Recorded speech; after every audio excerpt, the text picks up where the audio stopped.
It's coming live. Oh, hello. You're live. Are we live? We're live. Oh, Start talking. I have to text Okay. Nicole. all right. We are live, which has been an ordeal, and we are You wanna here on film? Valentine's Day doing Valentine's Day things. At our house, Valentine's Day things involve teaching each other this morning, and my horse and I, we are improving, and we got to play with the Piaffe and the Passage with excuse me, Mick and Kensington this morning. And then we have lost a braid, a bow. Hello. Have we Happy Valentine's Day. highlighted his decorations? Yes. Did you do a little zoom around So this on has the polo been wraps? this. We have been a creative inspiration this day. It's been a team effort. Chris is behind the camera. She did the mane and the tail. Should we turn him away so we can see the tail? Okay, let's walk away. Come. Let us know how you feel like our Valentine's Day decorations are for Future on a scale of 1 to 10. Poor Future. I'm not sure if he's sure about this. Okay, so today's live is with the theme of loving our horses, loving our riding, because as much as I love you, I also love to ride. But it's really fun that it's fun that we get to share it. When we first started dating? Yes, definitely. And you said, this could work as long as it doesn't get in the way of my horses? Did I say that? Yes. Was that harsh? No, it was honest. And I was like, sure, not a problem. Okay. So that's why we are at the barn. That's how come we're here on Valentine's Day doing horse things, because that's Valentine's Day for us. Oh, yes. Look at him. How cute is that? But we're also talking about, so one of my taglines is learn to love your ride.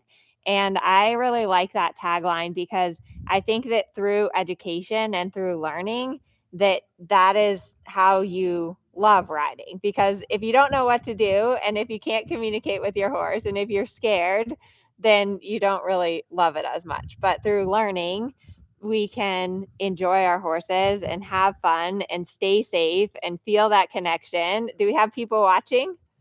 Oh, good. Thumbs up. And the other thing we had a too, little technological difficulty. So thank you for finding us. We're glad that you found us. And we love doing the lives from the barn, but it's always like a big stressor. Yeah. Because everything, like first the battery was out, then like it wouldn't connect. Then it's just a big ordeal. But we feel like you're all here in the arena with us, which is super nice. And the love your ride part's really important, because when things are difficult, and they get difficult when you horseback ride, you got to find the motivation to get through those difficulties. Yeah, definitely. And if you love to ride, it makes it easier. Yes. So the grand plan for today is that we're going to go over the 4 pillars of dressage. So if you haven't, them out now, I'm ready. He's ready. I'm going to explain them first, the meaning behind them. So these 4 pillars are actually the foundation of my new course, which is 30 Days to Dressage. It's going to open for enrollment on Sunday. But these 4 pillars really are the foundation of what you need to go through as your basics, as your foundation. So whether you're just new to dressage and just learning how to ride, or you're more advanced, you really want to think about going through these 4 pillars. And so do you want to tell us what those 4 pillars are? Let me look at my phone and make sure. Okay, they found us. Through my elbow, because Nicole will yell at me for Pony Club rules. Uh-oh. Don't. Number 1. Oh, no. Okay, yes, the 4 pillars. Did we zoom that? All right. Number 1 is groundwork. Because, well, we're going to go through all 4 of these pillars. So number 1 is groundwork. Then, I definitely want to do some groundwork before I get on Future today with all his like bows and ribbons and stuff. We have the independent seat. He seems to like those. I'm going to take a photo. Because horses are naturally curious. And so, everything's really fun and casual. So his curiosity is coming out. So we have groundwork.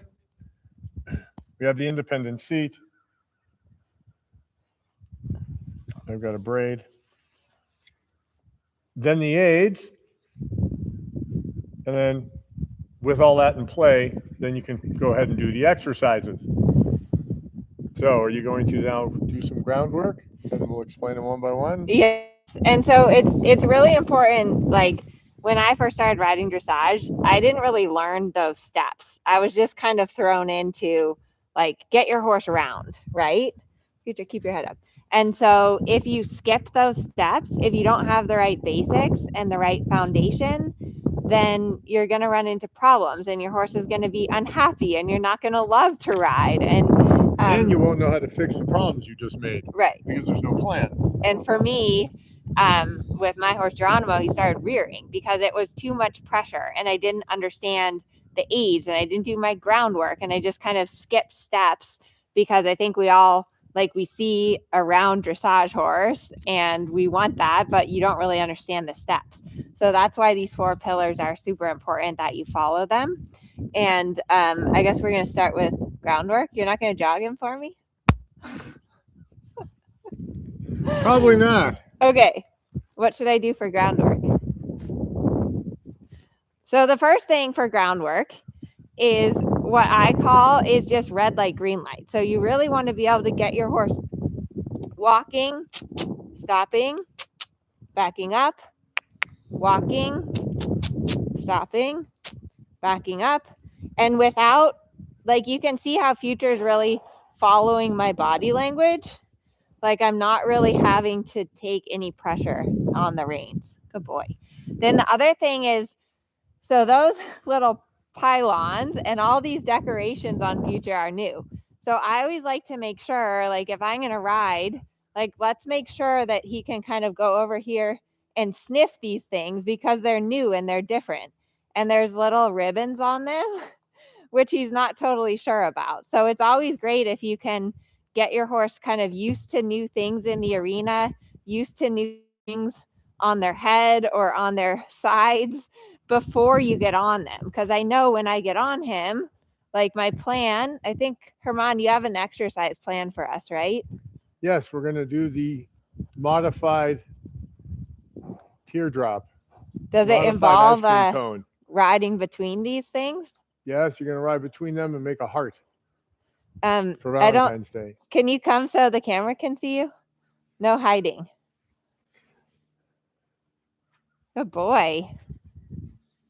But it's way better to just kind of let your horse get used to things and see things before you get on them, rather than if you get on and you just start trying to force your horse towards, that's obviously a little bit scary for him. But you let the curiosity, the horses are naturally curious, and you can use that curiosity that they have to get them near things. Good boy. And it's always important that you let your horse see things out of both eyes because they tend to have more peripheral vision.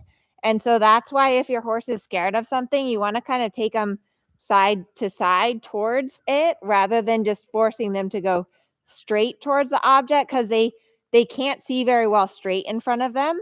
And so if they're scared of something, you want to kind of zigzag back and forth instead of just trying to get them to go straight towards the object. Good boy. And you can see how now he's much more relaxed. He's not so curious. He doesn't need to check it out. He's found out that it's okay. And so now he's back with you again. What was that you said the other day? You were like, if you let it take the time it takes, it takes less time. If you let it take all the time it takes less time. Then the other thing I always like to do before I get on is I call this inside rein to inside hind. So just making sure that I can bend him. You can see he's a little tight in his back. How can I tell that? Because he's a little swishing his tail. He's also kind of why do I have all these things on me? Careful with the loop on the ground. What is that in my tail? Thank you for that. You're not supposed to let the lead rope hang on the ground or wrap it around your hands. So safety 101. Nicole, well, thank you for that. Good boy. I covered the mouthpiece so nobody heard me. No, you didn't. I did.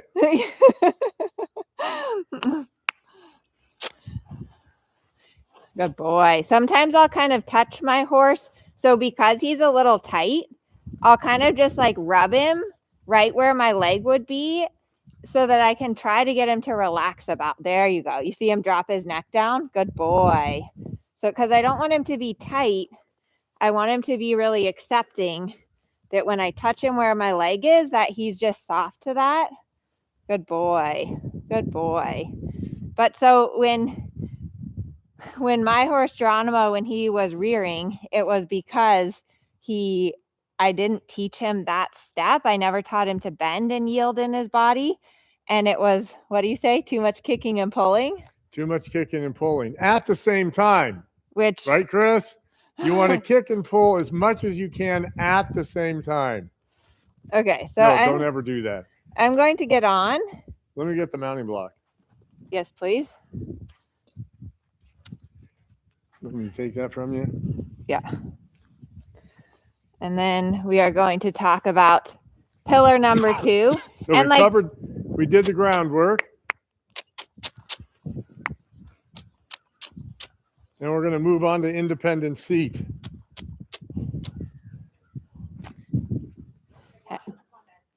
What do the comments say? Do we have any questions? We have so far a lot of happy Valentine's Day, Canada, Vermont, Maryland, Central Virginia.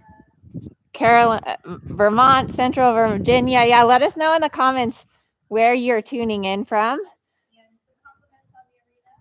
How about any compliments on our outfit? We got a lot of compliments on the decoration.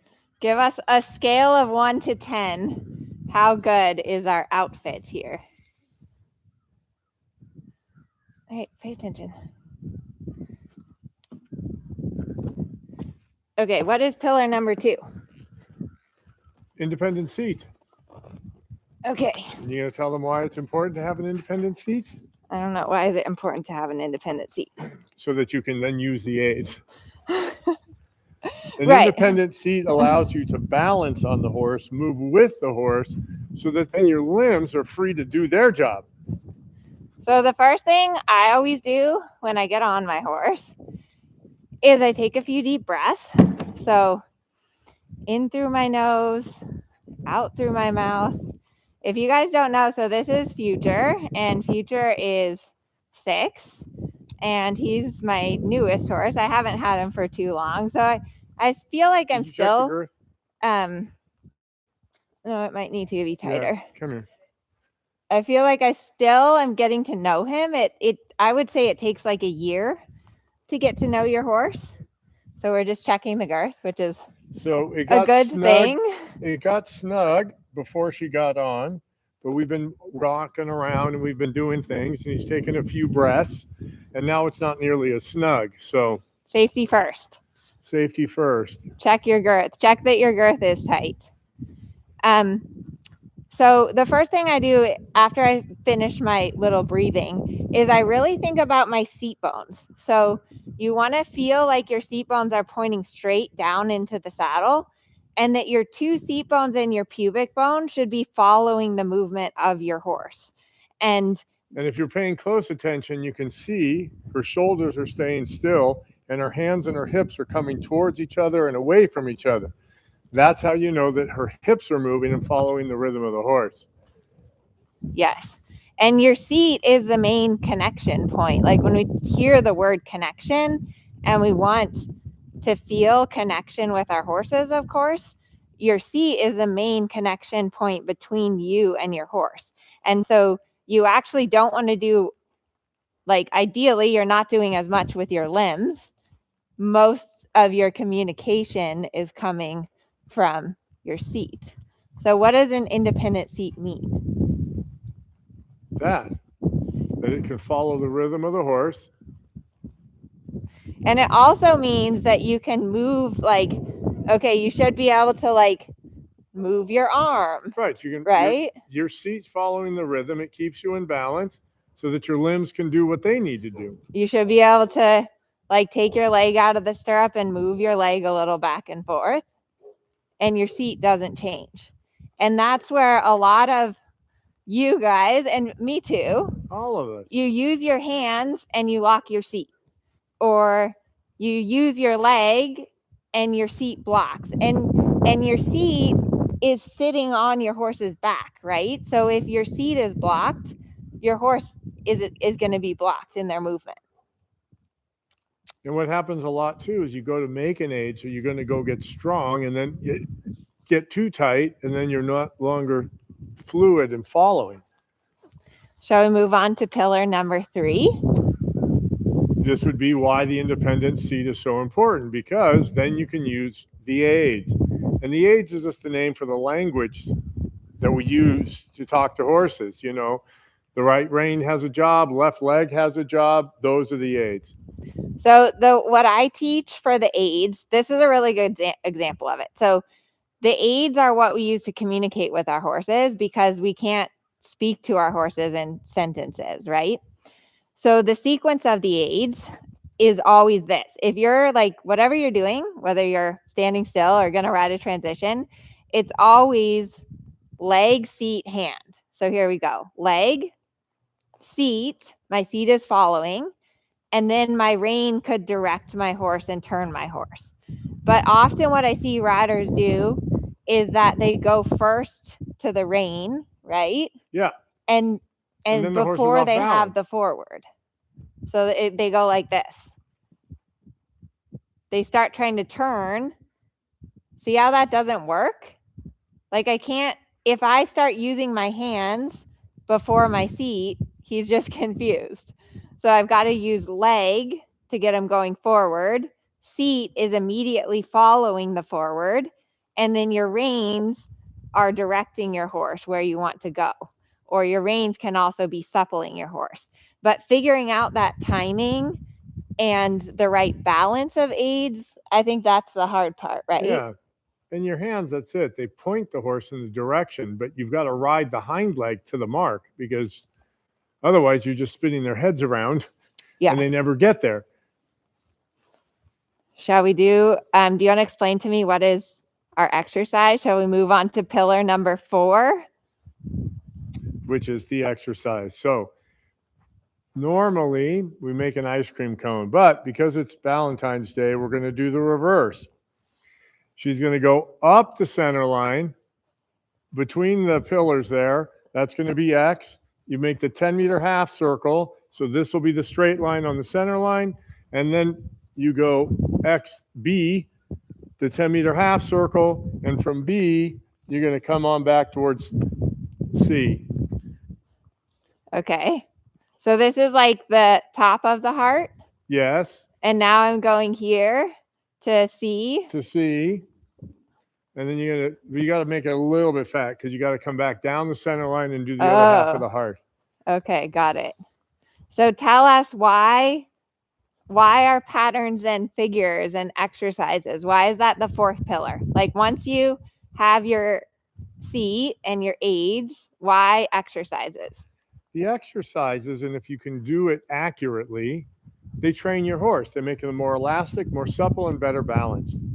And then your body's going to do certain things to keep them on that line, to keep them on that half circle.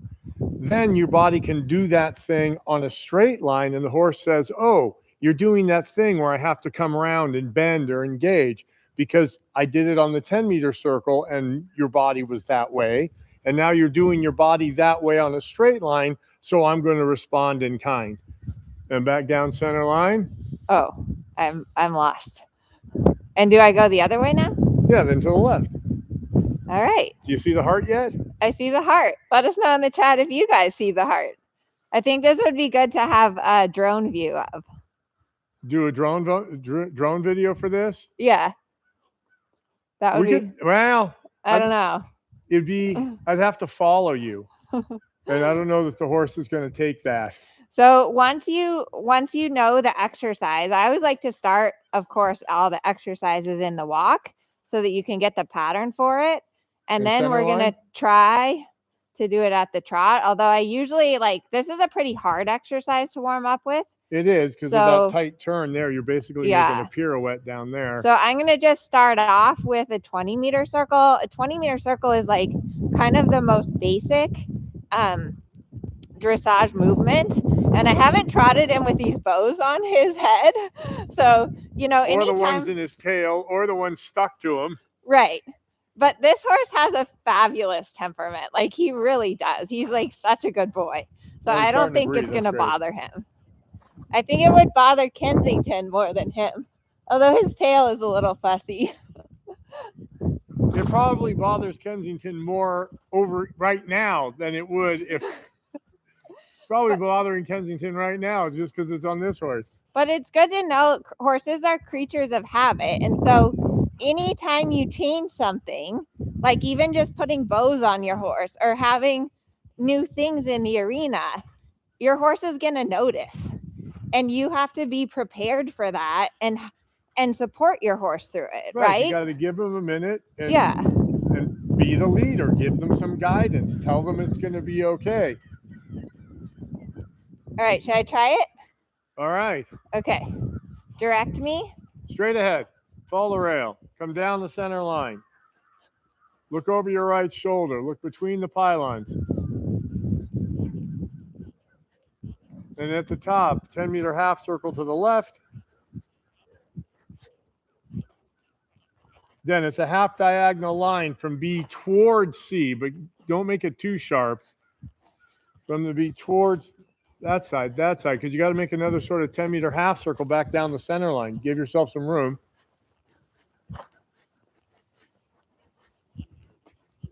And now this one's to the right. And then from the E. Oh no, he lost another bow. Yes, I know. Just keep riding. Just focus. He and didn't then even back notice. Down center line.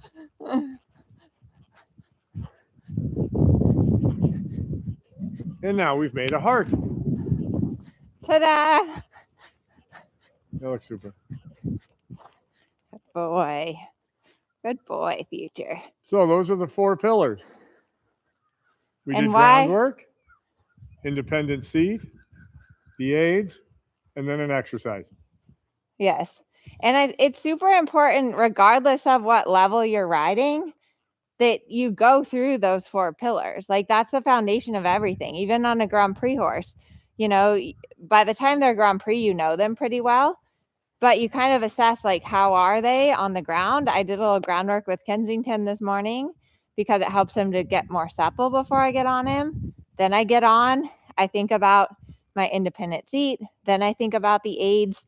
Then I work on the exercises. So let me know in the chat if that was helpful to kind of think about those 4 pillars like that.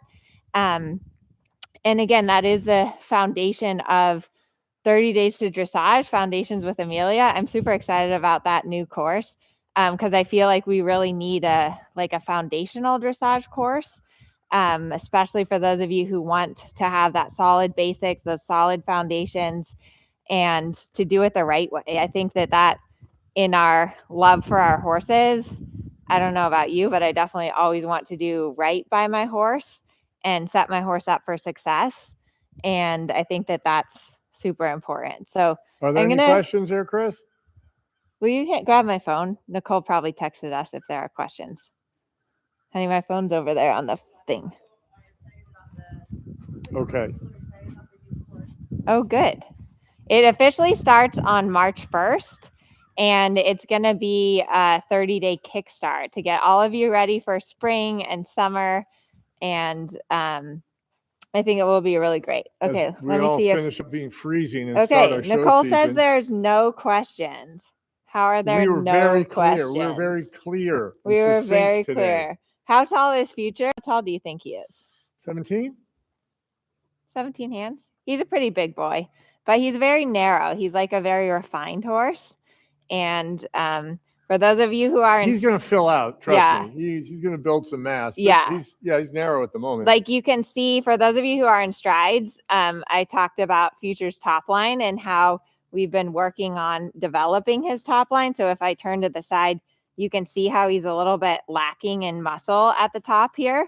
But it's definitely been better. And then you can also see how when I get him to like stretch down and go out to the contact, then he starts to fill up here in the top of his neck. So for me, what I love about horses is I love getting the young horses and then developing up through the levels and having that time to build a partnership with them, I think is is really special. And then, of course, doing stupid things like this, like dressing them up for Valentine's It's Day. silly. It's not stupid. Okay, it's silly. Let's see if there's any more questions. Oh, can you repeat the 4 pillars? Where's your little things? Oh, well, I set them We have down. our little signs. We have our visual aid. So we'll repeat the 4 pillars for all of you. But happy Valentine's Day to everyone. I hope that you get to enjoy your horses and to love your horses. And of course, thank you to my husband for spending Valentine's Day at the barn and going live So on there's the social groundwork, media. independent seat, the aids, and the exercises. And we invented a new Valentine's Day exercise today, just for all of you. So alrighty. Happy Valentine's Day, everybody. Thanks for Thank coming you, out. everyone. Thank you, Chris, for videoing and helping us with our awesome outfit. We'll have to do some pictures of our outfit next. Alrighty. Bye, everyone. I think if you just click end, it should. Oh, you have to click it on the. Yeah, there you go. Even if All you right. fold down the top, it'll probably shut it off.